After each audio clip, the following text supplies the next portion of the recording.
Hema committee റിപ്പോർട്ടിന് പിന്നാലെ വലിയ പ്രതിസന്ധിയിലാണ് താരസംഘടനയായ അമ്മ എത്തിപ്പെട്ടത്. സംഘടനയുടെ തലപ്പത്തിരിക്കുന്നവർക്കെതിരെ അടക്കമാണ് പരാതികൾ ഉയർന്നത്. വിവാദങ്ങളെ തുടർന്ന് സംഘടനയുടെ എക്സിക്യൂട്ടീവ് കമ്മിറ്റി പിരിച്ചുവിടുന്ന സാഹചര്യം വരെ ഉണ്ടായി. ഇപ്പോഴിതാ സംഘടനയുടെ തകർച്ചയെക്കുറിച്ച് സംവിധായകൻ ആലപ്പി അഷ്റഫ് പ്രതികരിക്കുന്ന വീഡിയോ ആണ് ശ്രദ്ധ നേടുന്നത്. ഒരു സംഘടന നല്ല രീതിയിൽ നിലനിൽക്കണമെങ്കിൽ, കെട്ടുറപ്പുള്ളതാകണമെങ്കിൽ അടിസ്ഥാനപരമായി വേണ്ടത് അതിന്റെ നേതൃസ്ഥാനത്തുള്ളവർ നീതിബോധമുള്ളവരും നിർഭയരും നിഷ്പക്ഷരും സത്യസന്ധരുമായിരിക്കണം.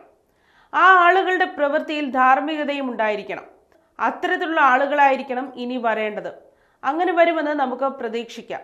നിർഭാഗ്യമെന്ന് പറയട്ടെ, ഈ പറഞ്ഞ ഗുണങ്ങളൊന്നും തൊട്ടു തീണ്ടിയിട്ടില്ലാത്ത ചിലർ സംഘടനയുടെ തലപ്പത്ത് കയറിക്കൂടിയതാണ് സംഘടനയുടെ ഇന്നത്തെ പതനത്തിനുള്ള പ്രധാന കാരണം. സിനിമാക്കാരുടെയും പൊതുസമൂഹത്തിന്റെയും വിശ്വാസവും അതുതന്നെയാണ്. ഹേമ കമ്മിറ്റി റിപ്പോർട്ടിന് ശേഷം പലരുടെയും പേര് പുറത്തു വന്നതോടെ സംഘടനയോട് അവമതിപ്പ് ഉണ്ടായി എന്നത് സത്യം തന്നെയാണ്. 500ഓളം പേരുള്ള സംഘടനയിൽ 10-15 പേർ പ്രശ്നം സൃഷ്ടിച്ചാൽ അവരെ നിർദാക്ഷിണ്യം ഒഴിവാക്കിക്കൊണ്ട് സംഘടനയെ നയിക്കാൻ തക്കവണ്ണം പ്രാപ്തരായവരെ നേതൃസ്ഥാനത്തേക്ക് കൊണ്ടുവന്നിരുന്നെങ്കിൽ അമ്മയ്ക്ക് ഇപ്പോൾ മുഖത്തേറ്റ കളങ്കം കുറച്ചെങ്കിലും തുടച്ചുമാറ്റാമായിരുന്നു.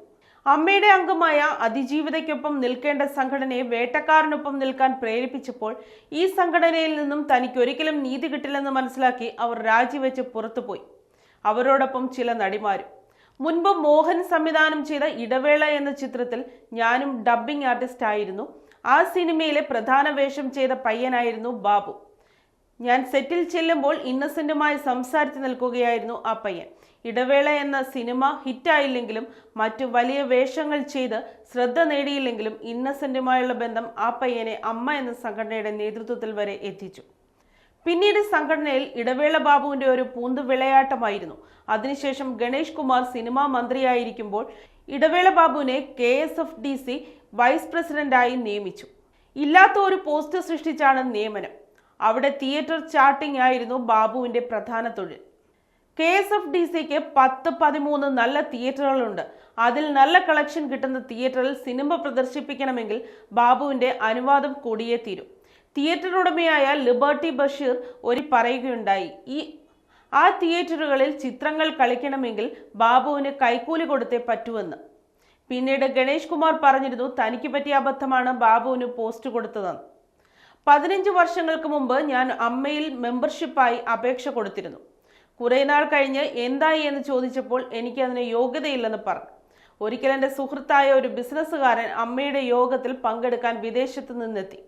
ചോദിച്ചപ്പോൾ പറഞ്ഞത് വിദേശത്ത് വെച്ച് നടന്നൊരു സിനിമയിൽ എന്നെയും മെമ്പർഷിപ്പ് തന്നുവെന്നാണ്. എത്ര രൂപ ചെലവായി എന്ന് ചോദിച്ചപ്പോൾ കാശ് മുടക്കിയാലല്ലേ ഇതൊക്കെ പറ്റുമെന്ന് പറഞ്ഞു. പാർവതി തിരുവോത്ത് പറഞ്ഞിട്ടുണ്ട്, ഒരിക്കലും സിനിമയിൽ കാണാത്തവർ പോലും അമ്മയിൽ അംഗങ്ങളാണെന്ന്.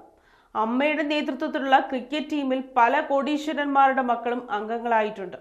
അതിലൊരാൾ പറഞ്ഞ് ഇടവേള ബാബുവാണ് എനിക്ക് അംഗത്വം വാങ്ങി തന്നത് എന്നാണ്. സിനിമയിൽ ചെറുതും വലുതുമായ വേഷങ്ങൾ ചെയ്തവർ ഇതുപോലെ അപേക്ഷ നൽകി കാത്തിരിക്കുന്നുണ്ട്. നടിമാർക്കാണെങ്കിൽ പണമില്ലെങ്കിലും മെമ്പർഷിപ്പ് കൊടുക്കാം.